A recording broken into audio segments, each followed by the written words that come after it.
পীড়িতের নলে পুরা মরার পরে আমায় পুরিসে না।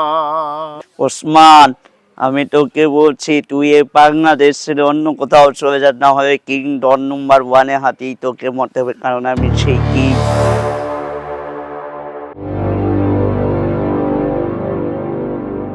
আমি একটা চিন্তা লাশ, কাটিস না রে জংলার বাস। আমার লাগে 3.5 হাত কবর পুরিস না। আমি পীড়িতের নলে পুরা মরার পরে আমায় পুরিস না।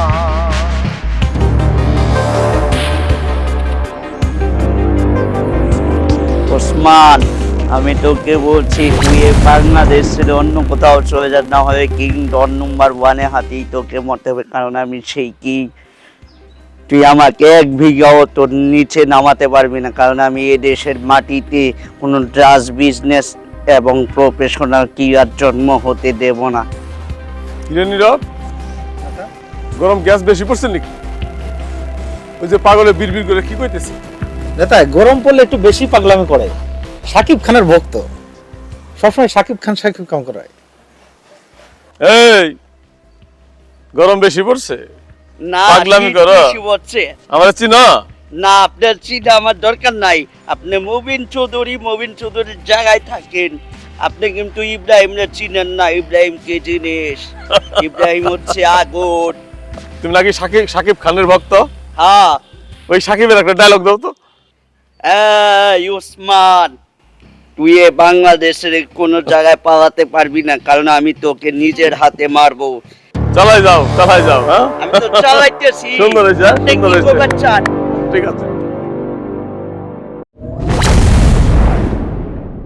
আল্লাহু আল্লাহু আল্লাহু আল্লাহ আল্লাহু আল্লাহু আল্লাহু আল্লাহ আসুবহু। কি আর বলবো আব্দুল হালিম ভাই, আমার মনে বড় কষ্ট। আমার ভাইকে যতই বোঝাই সে কোনো বুঝি নিতে চায় না।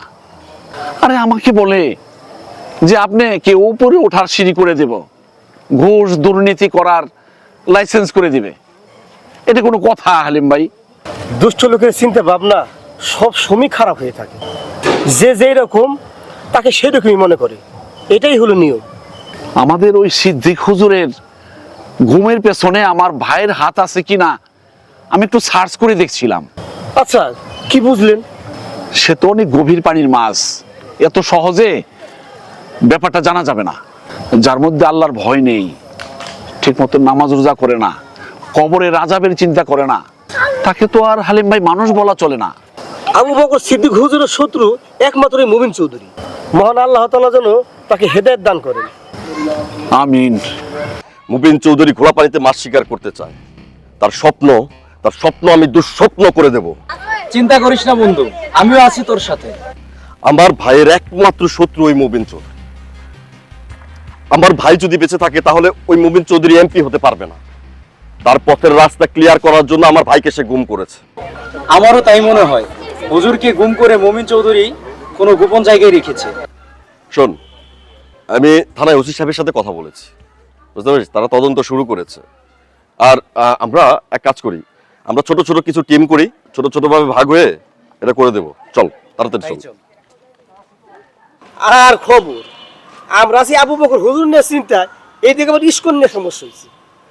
আব্দুল হালিম ভাই, ওই পিনাকি ভট্টাচার্য ঠিকই তো বলেছিল, ইসকন নিয়ে আমাদেরকে আগেই সাবধান হতে বলেছিল, কিন্তু আমাদের দেশের সরকার এই বিষয়টা আমলে নেয়নি। ইস্কন আসলে কি চায়? ইসকন চায় আমাদের দেশে একটা অরাজকতা এবং জাতিগত ভেদাভেদ সৃষ্টি করতে। এর ভিতরে মনে হয় গভীর একটা ষড়যন্ত্র আছে। আমরা হিন্দু, মুসলিম, খ্রিস্টান, বৌদ্ধ সকলেই মিলেমিশে ভালোই তো ছিলাম। হঠাৎ ওই ইসকন সংগঠন আমাদের যে শান্তি ছিল সবই অশান্তি করে দিল। ওদের কত বড় সাহস, ওরা একটা আইনজীবীকে হত্যা করলো। যেভাবে আন্দোলন শুরু হয়েছে, জনগণ আন্দোলনের মাধ্যমে একটা কঠিন বিচার করবে।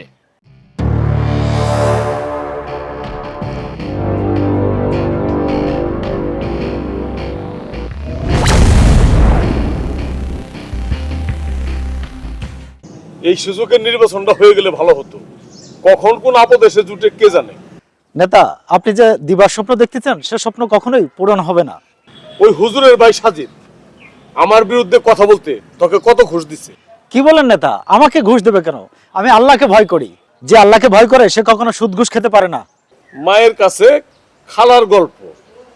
তুই যে বেটা একটা শেষরা চোর ছিলি তাকে আমি ভুলে গেছি। আগে না বুঝে অনেক খারাপ কাজ করেছি, এখন আল্লাহর দরবারে তওবা করে ভালো হয়ে গেছি। আমি এখন নিয়মিত নামাজ পড়ি। আগে এই অন্তর পরিষ্কার করো।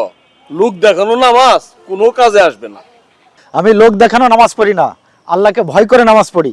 গোপনে ইসলামী দলে যোগ দিয়েছ মনে হয়, ভালো করছো। শোনো, আমার কাজে কোনো ফাঁকি ঝুঁকি দেওয়ার চেষ্টা করো না। আর শোনো, স্পেশাল ভাবে নজর রাখো ওই হুজুরের ভাই সাজিদের দিকে।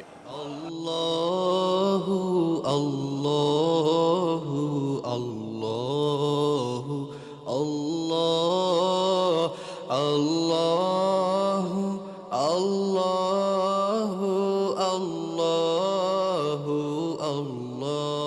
নজর আমরাও রাখছি, বিভিন্ন জায়গায় লোক বসানো হয়েছে। আমার ভাই মবিন চৌধুরী, ওনার প্রতি বেশি বেশি নজর রাখতে হবে। আর মবিন চৌধুরীর টার্গেট ছিল আমাদের এই সিদ্দিক হুজুর। আপনি ঠিকই বলেছেন, হাটে মাঠে যেখানে যাই শুধু সিদ্দিক হুজুর আর সিদ্দিক হুজুর, সবাই সিদ্দিক হুজুরের জন্যই চিন্তায় আছে। আমাদের হুজুরকে মানুষ ভালোবাসে, দেশের জনগণ এবার নতুন কিছু চাচ্ছে, সবাই আমাদের হুজুরকে ভোট দিতে চায়। সারা দেশের যোগ্য লোকেরা যদি সংসদে আসতো তাহলে সত্যি সত্যি আমাদের এই দেশটা সোনার বাংলাদেশ হয়ে যেত। দুর্বার গতিতে চলছে মোরা, এই পথের নাহি তো শেষ। প্রত্যয় মোদের সত্যের জন্য হব না নিঃশেষ।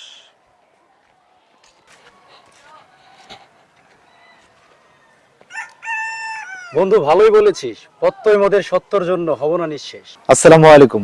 ওয়ালাইকুম সালাম। ভাই, আমি কিছু বলতে চাই।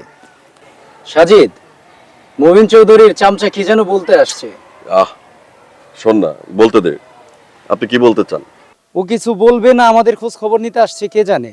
আমার মনে হয় হুজুরের ঘুমের পিছনে কামাল ও ওয়াসিম জড়িত, কারণ মাঝে মধ্যেই দেখি আড়ালে গিয়ে ওরা কি যেন সলা পরামর্শ করে। তাই নাকি? কদিন যাবত কামাল মাস্তানকে দেখতে পাইতাছি না, মনে হয় লুকিয়ে আছে। তাহলে ঠিক আছে, আমি আসি। আসসালামু আলাইকুম। ওয়ালাইকুম সালাম। অনেক ক্ষুধা লেগেছে, সাজিদ চল, আগে কিছু খাইনি। আমি একটা জিন্দা লাশ, কাটিস না রে জংলার বাস। আমার লাগে 3.5 হাত কবর, খুরিস না আমি পীড়িতের নলে পোড়া। মরার পরে আমায় পুরিস না। নেতা, আপনি সাবেক সাংসদ, রাস্তাঘাটে এইভাবে গান গাইলে জনগণ কি বলবে? কেন রাস্তাঘাটে গান গেলে সমস্যা কি? আর আমি হইতেছি বুঝলি সাধারণ মানুষের নেতা, মা মাটি মানুষের নেতা। এই আমি চাইলে আমার ওই বনানী গুলশানের ওই দামি ফ্ল্যাটে থাকতে পারতাম না? আমি কিন্তু গুলশান বনানীর দামি ফ্ল্যাটে থাকি না। আমি থাকি এই সাধারণ মানুষের মাঝে। সাধারণ মানুষের সুখে আমি আগায় যাই, সাধারণ মানুষের দুঃখে আমি তাদের সান্ত্বনা দিই। আমি যদি চাইতাম আমি ঢাকা যায় থাকবো, আলিশান ফ্ল্যাটে থাকবো, বাজার নিয়ে চলতে পারতাম না, কিন্তু আমি তা কখনো করি না। আমি মাটি এবং মানুষের সাথে থাকি, কারণ আমি মাটি মানুষের নেতা, আমি মাটি মানুষের ভালোবাসি। আপনার মতো দেশপ্রেমকে নোবেল পুরস্কার দেওয়া উচিত। এই কথা কম, আমি কিন্তু সব বুঝি। তুমি আমার পাম্পটি মারতেছ।